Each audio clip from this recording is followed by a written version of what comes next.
Hello friend, this is Genius Johnson and it is a class of Hindi grammar, भाषा और व्याकरण। भाषा वह साधन है जिसके द्वारा मनुष्य बोलकर, लिखकर, पढ़कर या सुनकर अपने भाव और विचारों का आदान प्रदान करता है।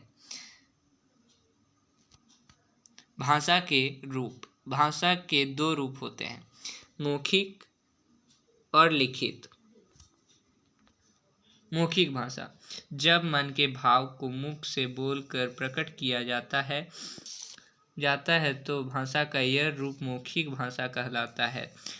मौखिक भाषा को कथित भाषा भी कहते हैं।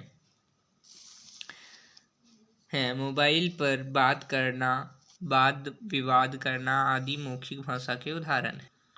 लिखित भाषा, जब मन के भाव को लिखकर प्रकट किया जाता है तो भाषा का यह रूप लिखित कहलाता है।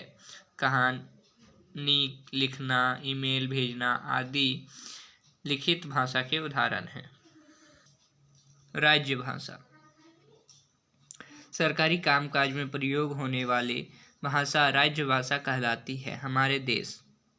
हमारा देश की राज्य भाषा हिंदी है। 14 सितंबर 1949 को भारतीय संविधान द्वारा हिंदी को राज्य भाषा के रूप में स्वीकार किया गया था।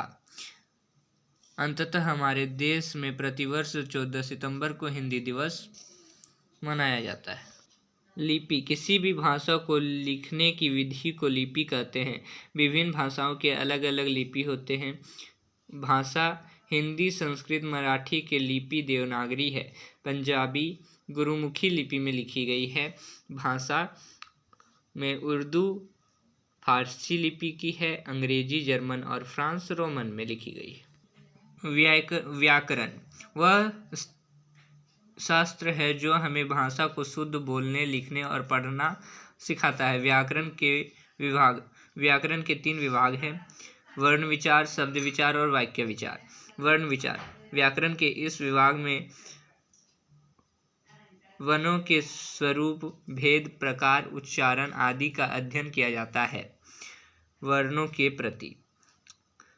शब्द विचार, व्याकरण के इस विभाग में शब्द के भेद, उत्पत्ति, बनावट, अर्थ, प्रकार आदि का अध्ययन किया जाता है। वाक्य विचार, व्याकरण के इस विभाग में वाक्यों के भेद, रचना, प्रयोग, विश्लेषण आदि का अध्ययन किया जाता है।